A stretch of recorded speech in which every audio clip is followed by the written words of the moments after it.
ಸಿದ್ದರಾಮಯ್ಯನವರು ಬಜೆಟ್ಟಿನ ಭೀಷ್ಮ, ಬಜೆಟ್ಟಿನ ಪಿತಾಮಹ. ಆದ್ರ ಅಧ್ಯಕ್ಷರೇ, ಆ ಬಜೆಟ್ ಹೊರಗಡೆ ಬಂದಾಗ ಈ ರಾಜ್ಯದ 7 ಕೋಟಿ ಜನ ನಿರಾಶೆ ಆದ್ರ ಅಧ್ಯಕ್ಷರೇ. ಇದೇನಪ್ಪ ಈ ಬಜೆಟ್, ನಮಗೇನೋ ನಮ್ಮ ಭವಿಷ್ಯ ಬದಲಾವಣೆ ಆಗ್ತಂತ ನಾವು ತಿಳ್ಕೊಂಡಿದ್ದೀವಿ.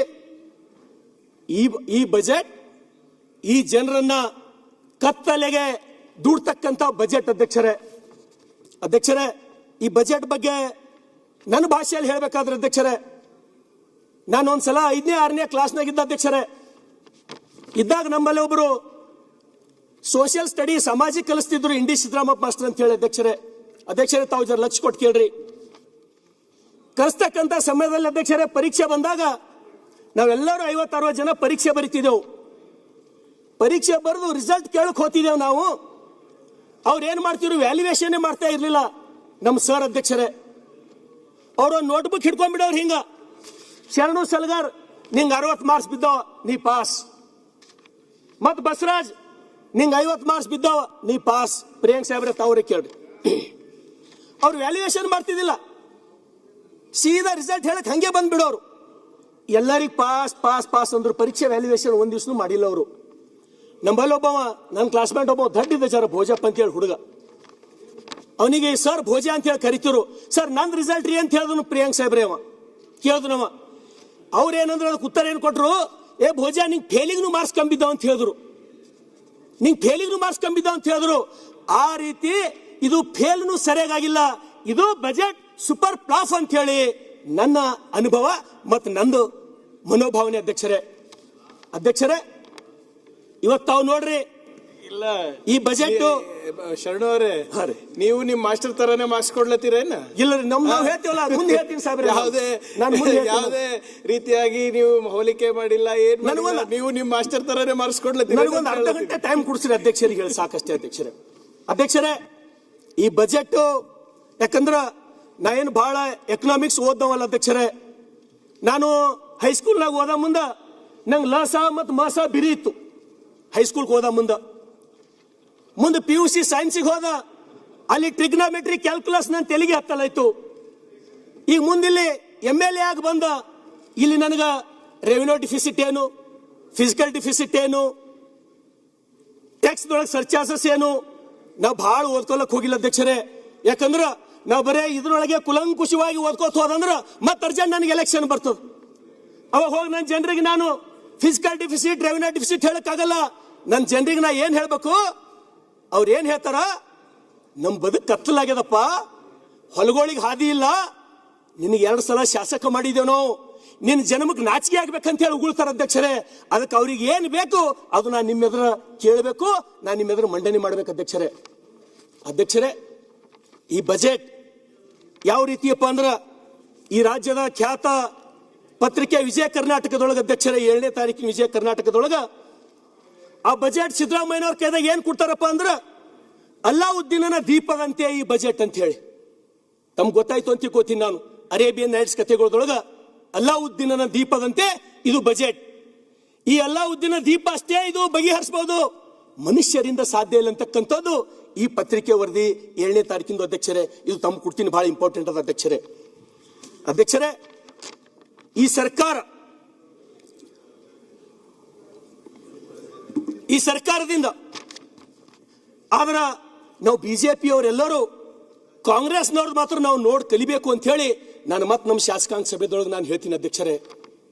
ಯಾವ ರೀತಿ ಜನರಿಗೆ ಗ್ಯಾರಂಟಿಗಳು ಭರವಸೆ ಕೊಟ್ಟು ಅಧಿಕಾರಕ್ಕೆ ಅವ್ರು ಬಂದರು, ಯಾವ ರೀತಿ ಮಾತುಗಳು ಆಡಬೇಕು, ಯಾವ ರೀತಿ ಕೇಳಬೇಕಂತಕ್ಕಂಥದ್ದು ನಾವು ಕಾಂಗ್ರೆಸ್ಲಿಂದ ಕಲಿಬೇಕು ಅಧ್ಯಕ್ಷರೇ.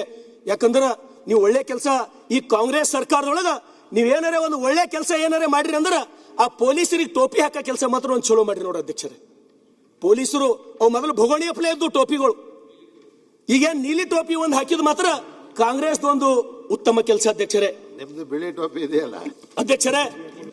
ಇವತ್ತು ಏನಾರೇ ನಾವು ಕೇಳಿದೀವಿ, ನಾವೇನಾರೇ ಅನುದಾನ ಕೇಳಿದೀವಿ, ರೈತರಿಗೆ ಪರಿಹಾರ ಕೊಡ್ರಿ, ನಾವೇನಾರೇ ಕೇಳಿದ್ರಿ ಗ್ಯಾರಂಟಿ ಕೊಡ್ಲತ್ತಿದ್ದೇವೆ ನಾವು. ಅದು ಒಂದೇ ಉತ್ತರ ಎಲ್ಲದಕ್ಕ, ನಾವು ಗ್ಯಾರಂಟಿ ಕೊಡ್ಲತ್ತಿದ್ದೇವೆ. ಗ್ಯಾರಂಟಿ ಕೊಡ್ಬೇಕಾದ್ರೆ ಯಾವ ರೀತಿ ನೀವು ಪ್ರತಿ ತಿಂಗಳು ಯಡಿಯೂರಪ್ಪ ಅವರು ಮುಖ್ಯಮಂತ್ರಿ ಇದ್ದಾಗ 4,000 ರೂಪಾಯಿ ಕೊಡ್ತಕ್ಕಂಥದ್ದು ಟೋಟಲ್ ಕಟ್ ಮಾಡಿ ಹಾಕಿದ್ರಿ. ರೈತರಿಗೆ ವಿದ್ಯಾಸಿರಿ ಕೊಡ್ತಕ್ಕಂಥದ್ದು ಅದು ಟೋಟಲ್ ಬಂದ್ ಮಾಡಿ ಹಾಕಿದ್ರಿ. ಅದಾದ ನಂತರ ಸುಮಾರು ಗ್ಯಾರಂಟಿ ಯೋಜನೆ ಸಲುವಾಗಿ ನಿನ್ನ ಧೀರಜ್ ಮುನಿರಾಜ್ ಅವರು 20 ಅಂಶಗಳು ಓದಿದ್ರು ಅಧ್ಯಕ್ಷರೇ. ನಂಗೆ ಜಾಸ್ತಿ ನೀವು ಟೈಮ್ ಕೊಡಲ್ಲ, ನಾನು ಅಷ್ಟು ಓದ್ಲಿಕ್ಕೆ ಹೋಗಲ್ಲ. ಸುಮಾರು ಅಬಕಾರಿ ಇರಬಹುದು, ಸ್ಟ್ಯಾಂಪ್ ಡ್ಯೂಟಿ ಇರಬಹುದು, ಅನೇಕ ಇಲಾಖೆಗಳ ಮೇಲೆ ಇವತ್ತೇನರೇ 30,000ಕ್ಕಿಂತ ಮೇಲ್ಪಟ್ಟು ತಾವು ಟ್ಯಾಕ್ಸ್ ಹಾಕಿ ಹಣ ಕಲೆಕ್ಟ್ ಮಾಡ್ಲತ್ತೀರ ಅಧ್ಯಕ್ಷರೇ. ಅದ್ರ ಜೊತೆಗೆ SCP TSP 3 ವರ್ಷದ ಸುಮಾರು ಅದನ್ನು ಇಲ್ಲಾಂದ್ರೂ 13ರಿಂದ 15,000 ಕೋಟಿ ಅದು ಬಂದು ಜಮಾ ಆಯಿತು. ಇವತ್ತು ಸಾಲ ಎಷ್ಟು ಮಾಡಿರಿ ಅಧ್ಯಕ್ಷರೇ? 71,000 ಕೋಟಿ. ಈ ರಾಜ್ಯದ ಇತಿಹಾಸದೊಳಗೆ, ಇಡೀ ಕರ್ನಾಟಕ ರಾಜ್ಯದ ಇತಿಹಾಸದೊಳಗೆ ಹೈಯೆಸ್ಟ್ ಸಾಲ ಮಾಡಿದ್ದು ಅದು ಯಾವಾದರೆ ಅದು ಯಾರಿಗಾರ ಕೀರ್ತಿ ಸಲ್ತದಂದ್ರೆ ಸಿದ್ದರಾಮಯ್ಯನವರ ಈ ಕಾಂಗ್ರೆಸ್ ಸರ್ಕಾರಕ್ಕೆ ಸಲ್ತದ ಅಧ್ಯಕ್ಷರೇ. ಅದು ಒಂದು ಗ್ಯಾರಂಟಿ ಬೋರ್ಡ್ ಮುಂದೆ ಹಾಕೊಂಬೋದು ಎಲ್ಲ ಮಾಡೋದು ಅಧ್ಯಕ್ಷರೇ.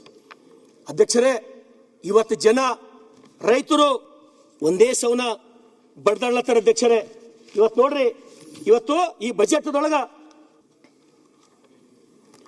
ಬಜೆಟ್ದೊಳಗ ಕೃಷಿ ಇಲಾಖೆಯಿಂದ ಪ್ರಾರಂಭ ಮಾಡಿರಿ. ನಾನು ಒಬ್ಬ ರೈತನ ಮಗ.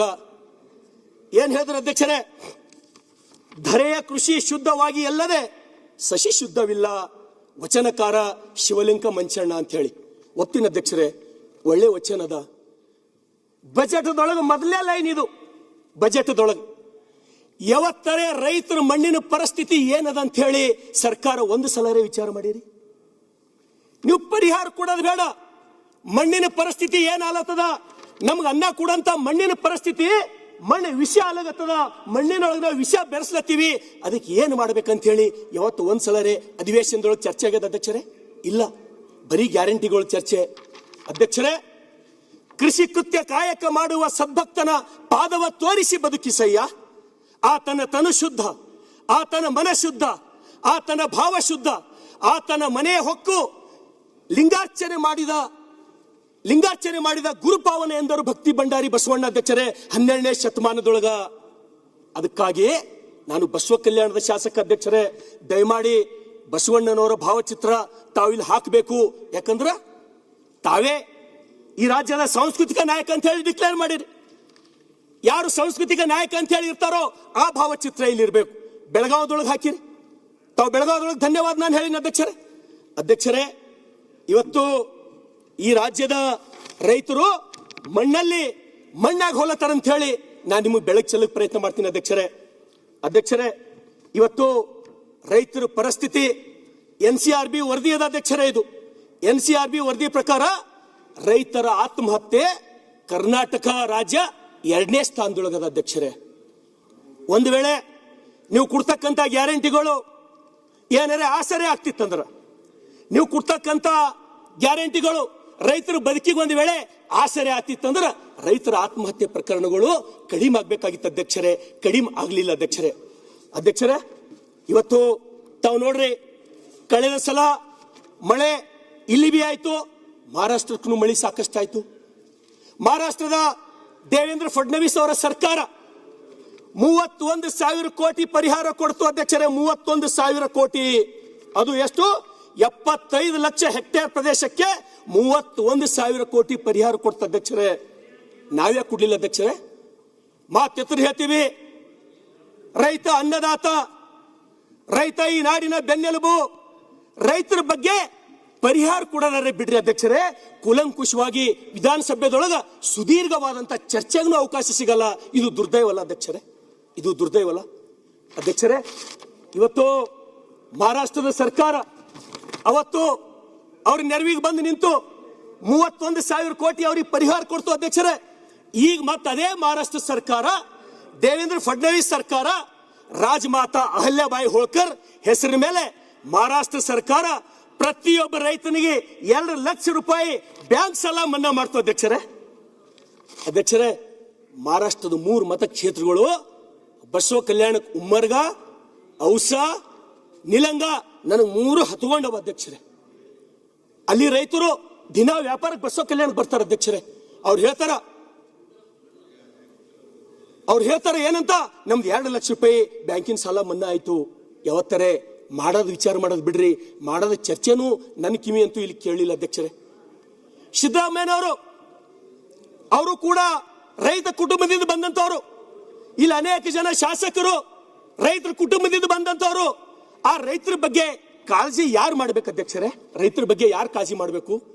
ಈ ವಿಧಾನಸಭೆಯಲ್ಲಿ ರೈತರ ಬಗ್ಗೆ ಚರ್ಚೆ ಆಗ್ಬೇಕು. ಇವತ್ತು ಅಧ್ಯಕ್ಷರೇ ನೋಡ್ರಿ, ಕಷ್ಟಪಟ್ಟು ರೈತರು ತರಕಾರಿ ಬೆಳಿತಾರ, ರೈತರು ಹಾಲು ತರ್ತಾರ. ಅಧ್ಯಕ್ಷರೇ ನಸ್ಕಿನ ಬರ್ಬೇಕು ಅಧ್ಯಕ್ಷರೇ. ಅವರೆಲ್ಲ ಮಕ್ಕೊಂಬಂಗಿಲ್ಲ, ಅವರು ಸಾಯಂಕಾಲ ತನಕ ಕಡಿಬೇಕು, ಮತ್ ಬಾರಕ್ ಪ್ಯಾಕ್ ಚಾಲು ಮಾಡ್ಬೇಕು. ಎಲ್ಲಾರು ತರಕಾರಿ 4 ಗಂಟೆಗೆ ತರ್ಬೇಕು ಅಧ್ಯಕ್ಷರೇ.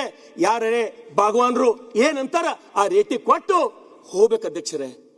ಅಧ್ಯಕ್ಷರೇ, ನಾ ಸಣ್ಣಗಿದ್ದಾಗಿನ ಒಂದು ಮಾತು ಹೇಳ್ತೀನಿ. ನಂದು ಊರ್ ಬಲ್ಲೆ ಒಂದು ಹಾಳು ತೋಟ ಅದ ಅಧ್ಯಕ್ಷರೇ. ಒಂದು ಲಾರಿ ಉಳ್ಳಾಗಡ್ಡಿ ಬೆಳೆದಿದ್ದೇವ್ ನಾವು. ನಾನು ನಮ್ಮಪ್ಪ ಹೈದರಾಬಾದ್ ತಗೊಂಡು ಹೋಗಿದ್ದೆ ಉಳ್ಳಾಗಡ್ಡಿ ಹಾಕ್ಲಕ್ಕಂತ ಹೇಳಿ. ಸತ್ಯ ಘಟನೆ ಹೇಳ್ತೀನಿ ಅಧ್ಯಕ್ಷರೇ. ಒಂದು ಲಾರಿ ಉಳ್ಳಾಗಡ್ಡಿ ನಾನು ನಮ್ಮಪ್ಪ ಹೈದರಾಬಾದ್ ಕೊಯ್ದೇವ್ ಅಧ್ಯಕ್ಷರೇ. ಅಲ್ಲಿ ಒಯ್ದು ಇಳಿಸ ಮುಂದೆ ಏನಂದ್ರೆ ಅಧ್ಯಕ್ಷರೇ, ಆ ಲಾರಿ ಬಾಡಿಗೆ ಕುಡಾಟಿ ಬಿ ಅದಕ್ಕೆ ಬಿಲ್ ಬರಲ್ಲ ಅಮ್ಮಣ, ನಾವು ಬಿಟ್ಟು ಓಡ್ ಬಂದೇವು ಅಧ್ಯಕ್ಷರೇ. ಅದು ಅನುಭವಿಸಿದಂಥವ್ನು ನಾನು ಅಧ್ಯಕ್ಷರೇ. ನಾನು ಹೇಳ್ತಕ್ಕಂಥದ್ದು ಅಷ್ಟೇ, ಯಾರು ಬಡ ಕುಟುಂಬದಿಂದ ಬಂದಂತಹ ಮುಖ್ಯಮಂತ್ರಿಗಳು ರೈತರ ಬಗ್ಗೆ ಬಡವರ ಬಗ್ಗೆ ಕಾಳಜಿ ಒಂದು ವೇಳೆ ನೀವು ಮಾಡಿಲ್ಲ ಅಂದ್ರೆ ಯಾರು ಕಾಳಜಿ ಮಾಡ್ಬೇಕು ಅಧ್ಯಕ್ಷರೇ?